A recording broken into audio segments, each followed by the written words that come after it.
Hey, to add stop in the Google Maps app, all you have to do is just to start with your destination. So let's say that I want to navigate into this coordinates. Now just select this, and now you will have to select directions. After this, you will have to click on this three dots and then click to add stop. From here, you can choose another destination. So click here and you can pick your location, choose something from the map, or input this or input coordination. Let's pick something from the map. Now, for example, this place. So we have to choose destination and then click OK.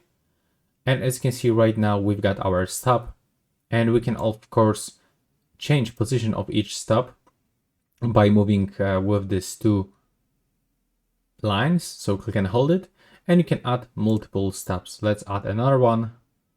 Let's choose something from the map, for example, this place, and click OK.